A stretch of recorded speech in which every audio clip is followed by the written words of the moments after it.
So the 2024 tournament season is We're done. officially over. Yeah, and in terms of the quality of my fishing, couldn't end fast enough, I guess. But what we're here talking about is the new schedule, the 2025 invitational schedule is out, along with the announcement that we are finally having a championship. But what I want to talk about in today's episode is not only the schedule and go over the schedule real briefly, but that's been out for a couple of days, so I'm sure people know about it. But I'd like to give some of the inside scoop based on what I know as an invitationals angler about how the schedule was developed and some of the positive things that Major League Fishing did in order to get to what I think is a pretty good schedule. Okay. We criticize Major League Fishing every once in a while for some of the decision making and things like that, and I think they did the right thing. And so we'll talk about that when we come back. All right? Sounds good.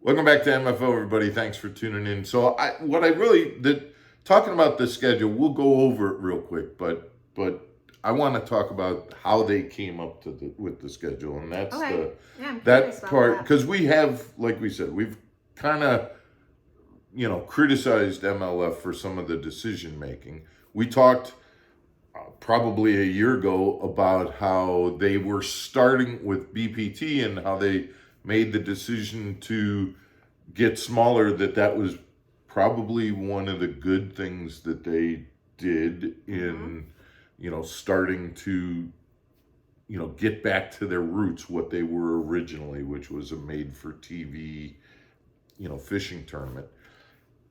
With the invitationals, they've done some real positive things with this new schedule. Number one, they aren't going to any lakes that the invitationals have been to in the last 2 years. So these are all, there's some lakes on the schedule. Read off the lakes. Lake Kissimmee. In Florida to start. Lake Hartwell. That would be in March, I think. Yeah. Yep. Lewis Smith Lake in Alabama in April. So I've been there, but again, not for several years. Pickwick Lake in Tennessee in May. Okay. James River in Richmond in June. Again, same thing, was there, but not for 3 years or more.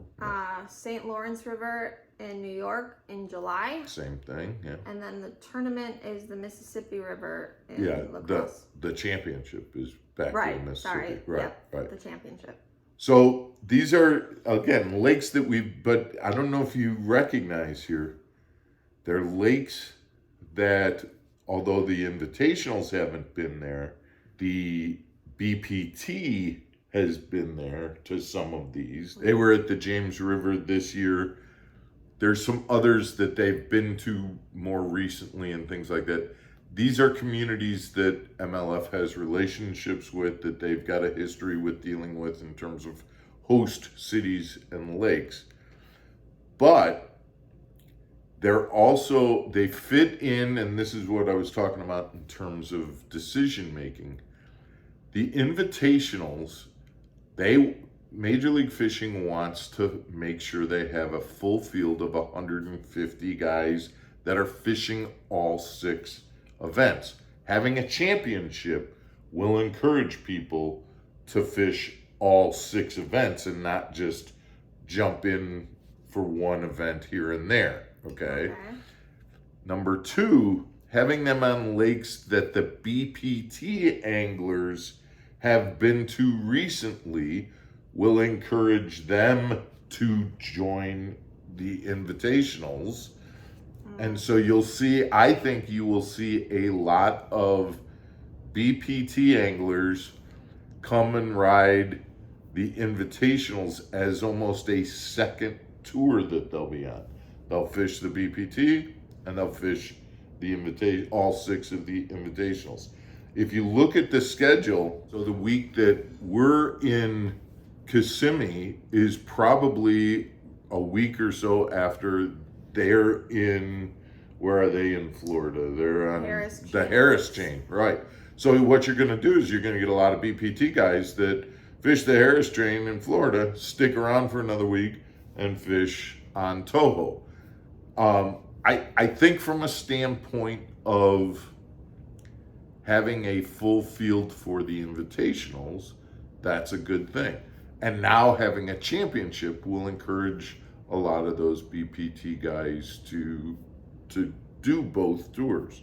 I think it's a good thing for a couple of reasons. Number one, it's a good thing for Major League Fishing.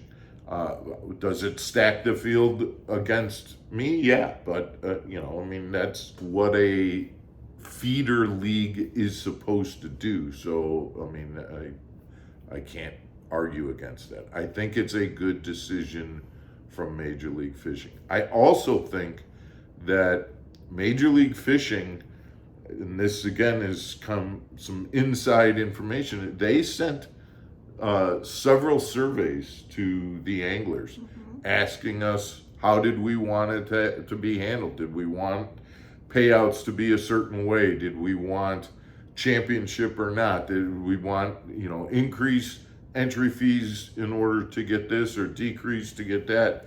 And so they looked at what would encourage the greater number of anglers to participate, and they listened to the results of the survey to get to this schedule. So I think that that's a real positive as well. May I ask what the stipulations are for the championship? Like, do you have top 50?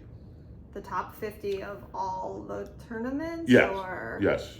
Okay. Yeah. So if you come in the point standings in the 1 through 50, you qualify for the championship at lacrosse, and you're guaranteed at least a $5,000 payday for coming in last place at the championship. So guys, that's just a little bit of the inside information about how they got the schedule. And again, like I said, we've been critical when we've thought that some of the decisions that have been made were kind of, didn't make a lot of sense. And I feel like it's important to, look at the things that Major League Fishing, and specifically on the Tackle Warehouse Invitational side, that they're doing right. I like the schedule. I think it's a good schedule. I think it's a good format, a good, kind of fit in terms of taking the money that they had and using it in the right places and building up a solid field of 150 guys to fish towards a championship. So kudos to Major League Fishing. Nice job.